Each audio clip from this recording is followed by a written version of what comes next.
है ना। अरे हमारे गौ माता को हम नहीं बचाएंगे तो कौन बचाएगा? तुम बचाओगे क्या? इस पे ये क्या कर रहे हैं आप? क्या वायलेंस होने की? नहीं तो वायलेंट क्यों ना हो, हैं? क्यों ना हो वायलेंट? देखिए मैं अभी बाहर चल, दिखाता हूं तुझे।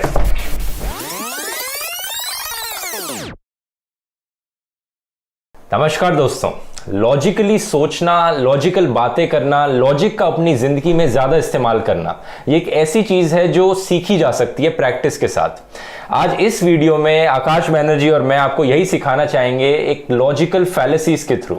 लॉजिकल फैलेसीज क्या होती हैं? ये बेसिकली फ्लॉज होते हैं रीजनिंग में, लॉजिकली इनकरेक्ट आर्ग्यूमेंट्स होती हैं जिनका पॉलिटिशियंस और मीडिया हाउसेस बहुत इस्तेमाल करते हैं आप लोगों को बेवकूफ बनाने के लिए।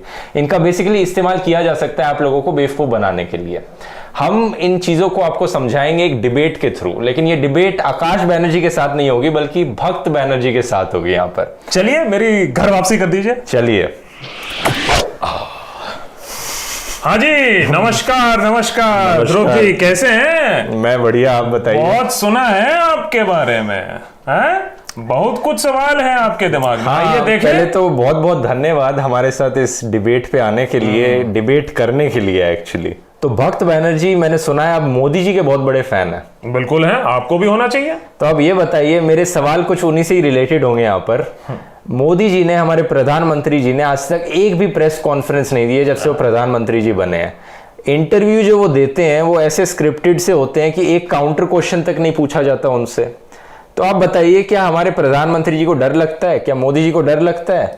क्या हमारे देश को ऐसा प्रधानमंत्री चाहिए जो अकाउंटेबल ही नहीं है? देखिए, बहुत दुख लगता है ऐसे सवाल आप जब करते हो ना। मैं एक खुले मन से आया था आपके पास। हाँ। आपने पहला ही सवाल में ऐसे बातें करने अगर लगेंगे कि हमारे प्रधानमंत्री श्री नरेंद्र मोदी को डर लगता है। हाँ। अरे पाकिस्तान को धूल चटा दिया।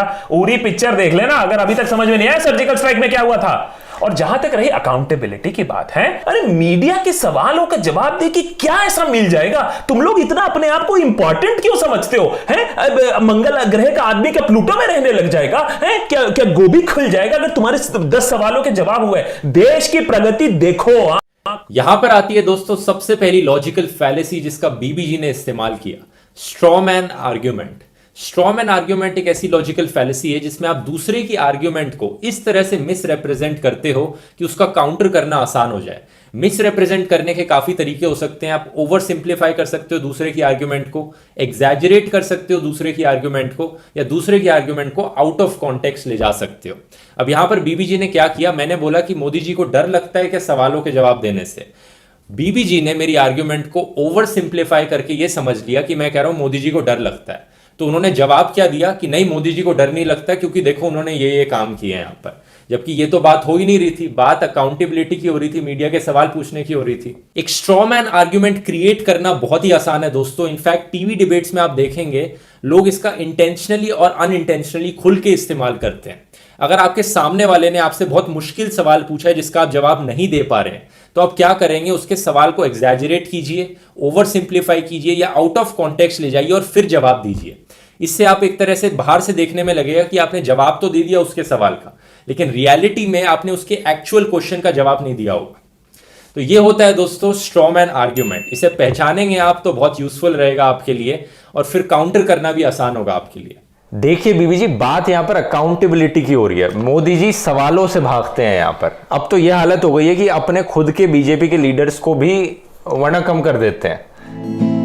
स्क्रिप्टेड इंटरैक्शंस करवाता हूँ मैं, प्री डिसाइडेड क्वेश्चंस पूछवाता हूँ मैं, फिर उनमें भी क्यों फंस जाता हूँ मैं तो पप्पू नहीं, क्यों ये मेरा हाल है?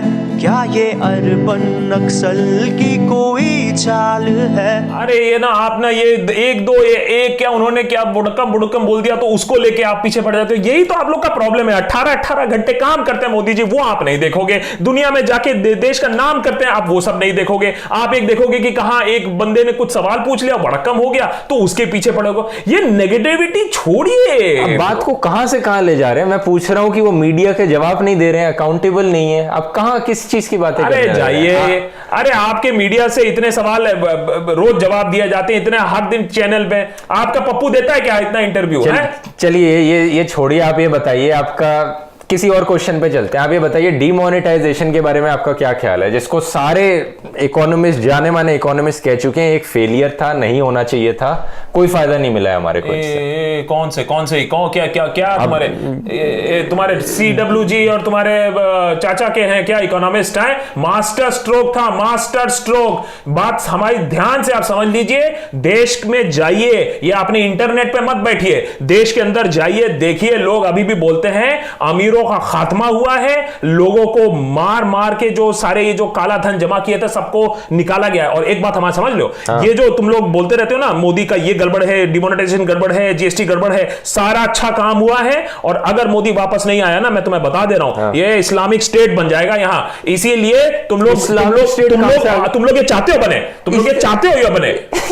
हम डिमोनेटाइजेशन अच्छा हुआ है और उसको तुम लोग नाकार करने की कोशिश करते हो और बोलते हो कि नहीं मोदी को जाना चाहिए, नहीं पाकिस्तान का झंडा यहां फहराना चाहिए। ऐसे ऐसे काम करते हो। मैंने डिमोनेटाइजेशन पे